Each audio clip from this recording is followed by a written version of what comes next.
রাজ্য সরকার এবং school service commission review petition দাখিল করলো এবং এই রিভিউ পিটিশনই হচ্ছে 2016 চাকরি বাঁচানোর একমাত্র উপায় বা চাকরি বাঁচানোর একমাত্র অবলম্বনের পথ হচ্ছে এই রিভিউ পিটিশন।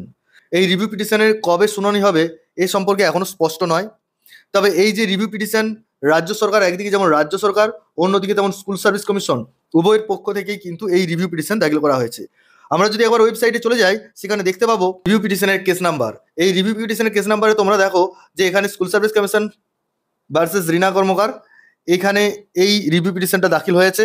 এখানে এখানে যে ডিটেলসগুলো রয়েছে সেই ডিটেলসটা আমি স্ক্রিনের সামনে তুলে ধরলাম, কিন্তু এই ডিটেলসে এখনো পর্যন্ত কবে শুনানি রয়েছে সেই শুনানি সম্পর্কে কিছু দেওয়া হয়নি। তবে নিশ্চয়ই এটা খুব তাড়াতাড়ি বা খুব দ্রুত এই রিভিউ পিটিশনের শুনানি হবে এবং সেটার দিকে তাকিয়ে আমরা রয়েছি। এটি হলো স্কুল সার্ভিস কমিশনের পক্ষ থেকে রিভিউ পিটিশন। আর রাজ্য সরকারের রিভিউ পিটিশন যদি আমরা দেখি তাহলে দেখতে পাবো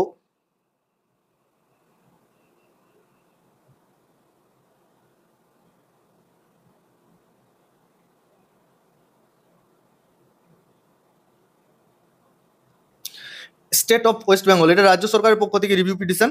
এখানেও কিন্তু এখনো পর্যন্ত সম্পূর্ণ তথ্যগুলো এখনো নেই যে কবে এ সম্পর্কে শুনানি হবে। সেগুলো নিশ্চয়ই পরে আপডেট হবে এবং আপডেট হলে আমরা ভিডিওর মাধ্যমে আলোচনা করব। একদিকে যেমন আমরা দেখতে পাচ্ছি যে রাজ্য সরকার এবং school service commission review petition দাখিল করেছে, অন্যদিকে এই প্রশ্ন চিহ্নগুলো থেকে যাচ্ছে যে পশ্চিমবঙ্গ স্কুল সার্ভিস কমিশনের পক্ষ থেকে এই যে 31শে মের মধ্যে বিজ্ঞপ্তি প্রকাশের সম্ভাবনা, এই সম্ভাবনা কতটা রয়েছে। 31শে ডিসেম্বরের মধ্যে এসএসসি পরীক্ষার যে সম্পূর্ণ করতে পারবে কিনা এটা নিয়েও একটা প্রশ্ন চিহ্ন রয়েছে।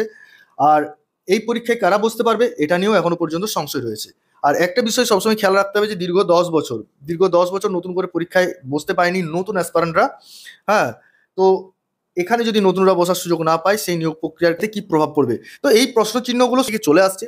তো এখন বিষয় হচ্ছে দেখা যাক যে এই যে রিভিউ পিটিশন এখন আপাতত যে দাখিল করা হয়েছে, এই রিভিউ পিটিশনের শুনানি কবে হয় এবং এর রায় কি বেরিয়ে আসে, এবং তার সাথে যে শিক্ষক নিয়োগ এটা তো একটা করতেই হবে 31শে ডিসেম্বরের মধ্যে, সেটা নিয়ে কি তথ্য উঠে আসছে। পরবর্তী ক্ষেত্রে নতুন কোনো আপডেট হলে অবশ্যই তোমাদের সাথে শেয়ার করবো। তোমাদের যদি কোনো বক্তব্য থাকে অবশ্যই কমেন্ট বক্সে কমেন্ট করে জানাও।